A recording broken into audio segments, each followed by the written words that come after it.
ಮುಸ್ಲಿಮರಿಗೆ ಮೀಸಲಾತಿ ಯಾಕೆ? ನಮ್ಮ ದಲಿತ ಬಾಂಧವರಿಗೆ ಕೊಟ್ಟಿದ್ರು, ಓಕೆ ಕೊಡಬೇಕು, ಕೊಟ್ಟಿವಿ, ಕರೆಕ್ಟ್ ಅದ. ಉಳಿದವ್ರು ಕಸ್ಕೊಂಡು ಇವ್ರು ಕೊಡೋರೀಗ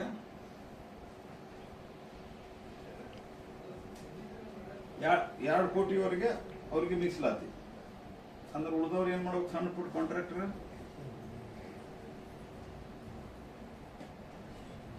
ಮುಸ್ಲಿಂ ಇಮಾಮ್ ಮತ್ತು ಮೌಲ್ವಿಗಳ ಗೌರವಧನ 6,000ಕ್ಕೆ ಹೆಚ್ಚಳ.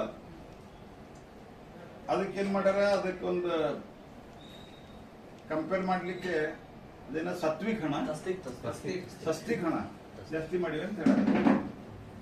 ಅದ ನಮ್ದು ದೇವಸ್ಥಾನದಿಂದ ಬರೋ ಆದಾಯ ಅದ. ಇವ್ರಿಗೇನ್ ಕೊಡ್ತೀರಲ್ಲ ನೀವು? ಇದು ನಾವು ಕೊಡೋ ಟ್ಯಾಕ್ಸ್ ನಿಂದ ಕೊಡ್ತೀರಿ. ಯಾರು ವರ್ಕ್ ಮಾಡ್ಲಿಕ್ಕೆ ಹೊಂಟ್ರಿ? ಸಿದ್ದರಾಮಯ್ಯ ಅವರ ಜನರಿಗೇನ್ ತಿಳಿದಿಲ್ಲ ಅಂತ ಹೇಳ್ಕೊಂಡ್ರಿ ನೀವು. ಇಡೀ ದೇಶದೊಳಗ ಕಾಂಗ್ರೆಸ್ ಇವತ್ತು ನೆಲ ಕಚ್ಚಿರುವುದು ಅತಿಯಾದ ತುಷ್ಟೀಕರಣ ಕಾರಣದಿಂದ ಮರಿಬಾರದು. ಅಲ್ಪಸಂಖ್ಯಾತರ ಮದುವೆಗೆ 50,000 ರೂಪಾಯಿ, ಬಾಕಿಯವ್ರಿಗೆ ಹಾಕಿಲ್ಲ. ಹಿಂದೂ ಶಾದಿ ಮಹಲ್ ಶಾದಿ ಭಾಗ್ಯ ಮಾಡಿದ್ರ ಹಾಳಾಗಿ ಹೋಗಿದ್ರ ಪೊಲಿಟಿಕಲಿ. ಈಗ ಮತ್ತೆ 50,000 ರೂಪಾಯಿ ಅವ್ರು ಕೊಡೋದಂತ. ಯಾರ್ದೋ ದುಡ್ಡು ಇಲ್ಲ ಮನ್ ಜಾತಿ. ಪಾಕಿಸ್ತಾನ ಏನಿದೆ ಅವ್ರಿಗೆ ಎಷ್ಟ ಕೊಡ್ಲಿಕ್ಕೆ? ಎಲ್ಲರಿಗೂ ಕೊಡ್ರಿ ಅಲ್ರಿ. ಅನೇಕ ಊರಿನೊಳಗ ಸ್ಮಶಾನಗಳಿಲ್ಲ. ನಮ್ಮ ಕ್ಷೇತ್ರದಾಗ ಅನೇಕ ಊರಿನ ಸ್ಮಶಾನ ಇಲ್ಲ, ಬರದ ಬರ್ತೀವಿ ನಾವು. ಆದ್ರೆ ಅವ್ರದಕ್ಕೆ 150 ಕೋಟಿ ರೂಪಾಯಿ ಅಂತ ವಕ್ಫ್ ಸಂಸ್ಥೆಗಳ ದುರಸ್ತಿ ಮತ್ತು ಖಬರಸ್ಥಾನಗಳಿಗೆ 150 ಕೋಟಿ ಗೋಡೆ ಮಾಡ್ತಾರಂತ. KIDB ಜಾಗದಾಗ ಅಂದ್ರೆ ಇದ್ರೊಳಗ ಮಾಫಿಯಾ ಶುರು ಆಗ್ತವೆ. 20% ಅದ ಮಾಡದ ಇವ್ರು ತಗೊಂಡು ಬೇರೆದವ್ರು ಕೊಡೋದು. ಆಮೇಲೆ KIDB ಒಳಗೆ 20% ಎಲ್ಲಿದ್ರಿ? ಇದು ದೇಶದ ಯಾವ ರಾಜ್ಯದಾಗ ಇಲ್ಲ. ನಾನು ಎಲ್ಲಾ ರಾಜ್ಯಕ್ಕೆ ಹೋಗಿನಿ ದೇಶದ. ಕಳೆದ 7 ವರ್ಷದಾಗಂತೂ ಎಲ್ಲಾ ರಾಜ್ಯಗಳಿಗೆ ಬಿಟ್ಟುಕೊಟ್ಟಿನಿ. ಎಲ್ಲಿಯೂ land allocation, industry land allocation 20% ಮೀಸಲು ಎಲ್ಲೂ ಇಲ್ಲ.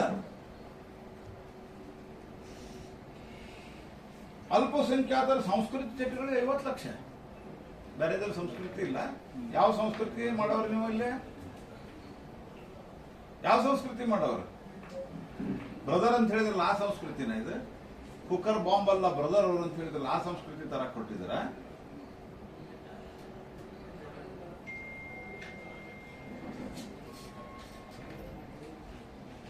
ಅಲ್ಪಸಂಖ್ಯಾತರು ವಾಸಿಸುತ್ತಿರುವ ಪ್ರದೇಶಗಳಲ್ಲಿ IIT ಕಾಲೇಜ್, IIT ಸಪೋರ್ಟ್ ನಾವು ಮಾಡ್ತಾ ಇದ್ದೀವಿ.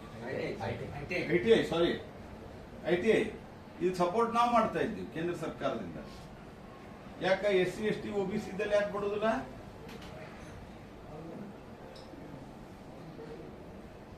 ಆಮೇಲಿಂದ ಅಲ್ಪಸಂಖ್ಯಾತ ವಿದ್ಯಾರ್ಥಿಗಳಿಗೆ 50% ಶುಲ್ಕ ಮಾಫಿ, ಬಾಕಿಯವರಿಗೆ ಯಾಕಿಲ್ಲ?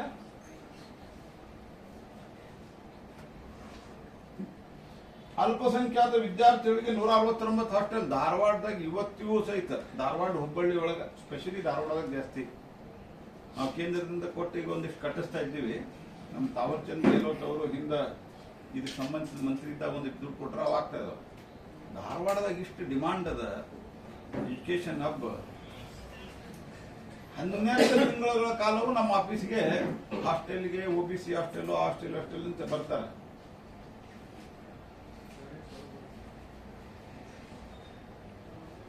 ಇದ್ರ ಕೆಲವ್ರಿಗೆ ನಿಮಗೂ ಗೊತ್ತದ, ಯಾಕಂದ್ರೆ ನೀವು ಕೆಲವು ರೆಫರೆನ್ಸ್ ಕೊಟ್ರಿ ನಮ್ಗೆ ಹ್ಯಾಂಗರ್ ಮಾಡಿ ಕೊಡಿಸ್ಕೊಡ್ರಿ ಅಂತಂದ್ರೆ in the good interest of that student ಕೊಡಿಸ್ಕೊಡ್ರಿ. ಹಾಸ್ಟೆಲ್ ಸಿಗ್ತಾ ಇಲ್ಲ, ಬಡವ ಇದ್ದಾನಂತ ಹೇಳಿ 15ರಿಂದ 18,000 ತನಕ ಅಪ್ಲಿಕೇಶನ್ ಬರ್ತಾವೆ. ಹಿಂದೆ MLA ಇದ್ರಿ ಅವ್ರಿಗೆ. ಆದ್ರ 169 ಹಾಸ್ಟೆಲ್, ಅದು ಸಾಬರಿಗೆ. ಮದರ್ಸಾಗಳ ಮೂಲಭೂತ ಸೌಕರ್ಯ ಅಭಿವೃದ್ಧಿ. ಮದರ್ಸಾದಾಗ ಏನ್ ನಡೆದ ಏನು ಗೊತ್ತಿಲ್ಲ ಇವ್ರಿಗೆ. ಅವ್ರನ್ನ ಮುಖ್ಯವಾಹಿನಿಗೆ ತರಬೇಕು, ಸರಿಯಾದಂತ ಎಜುಕೇಶನ್ ಕೊಡಬೇಕು. ಉಳಿದ ಮಕ್ಕಳಿಗೆ ಸಿಗುವಂತ ಎಜುಕೇಶನ್ ಮುಸಲ್ಮಾನ್ ಮಕ್ಕಳಿಗೂ ಸಿಗಬೇಕು. ನಮ್ಮ ಆಸೆ ಇರೋದು ಅವರು ಮುಖ್ಯವಾಹಿನಿಯೊಳಗೆ ಬಂದು ಅವರು ಇತರ ನಾಗರಿಕರಂತೆ ಸಾಮಾನ್ಯವಾಗಿ ಉಳಿದವರು ಏನು ಇವತ್ತು ಭಾರತಕ್ಕೆ ಒಂದು ಬಹುದೊಡ್ಡ ಅವಕಾಶ ಜಾಗತಿಕ ಮಟ್ಟದಲ್ಲದ. ಅವರು ಇಂಜಿನಿಯರ್ ಆಗ್ಬೇಕು, ಅವರು ಟೆಕ್ನೋಕ್ರಾಟ್ ಆಗ್ಬೇಕು, ಮತ್ತೊಂದು ಆಗ್ಬೇಕು ಅಂತಂದ್ರೆ ಅಲ್ಲಿ ಮದರ್ಸಾದಾಗ ಅವ್ರನ್ನ ಅಲ್ಲೇ ಕೊಡಿಸೋರು. ನೀವು ಅವ್ರನ್ನ ಅದೇ ರೀತಿ ಮೌಲ್ಯಗಳನ್ನು ತಯಾರು ಮಾಡಲಿಕ್ಕೆ. ಹಾಗಾಗಿ ಇದು ಮುಸಲ್ಮಾನರಿಂದ ಮುಸ್ಲಿಮರಿಗೋಸ್ಕರ ಮುಸಲ್ಮಾನರಿಗಾಗಿ ಇರುವಂತಹ ಬಜೆಟ್.